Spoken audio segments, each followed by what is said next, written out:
marattiin ilaalamaa. Haacaaluun ka beekaadha. Nama onnee qabu kutataadha.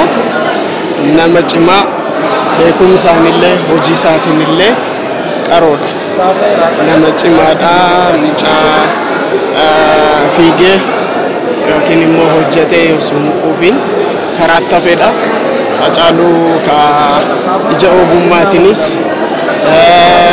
oromummaadhaanis mucaa ajaa'ibaati. Waa hedduu mucaarraa barannu baay'een jaalladha, baay'een dinqisiifadha. Hojii isaatiin baay'een dinqisiifadhaani. Haacaaluun naaf dhiira.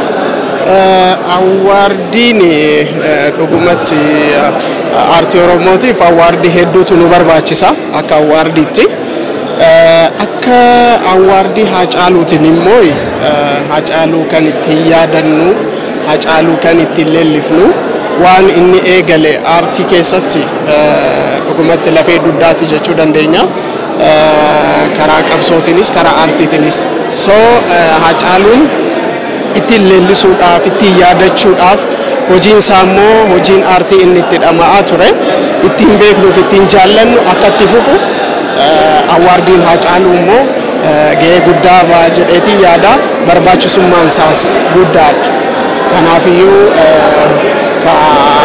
ammatti marsaan lammaffaa bifa addaa fi kan isa darbee irra caalee argadha jedhee yaada. Anaaf natti toleera. Marattiin ilaalamaa.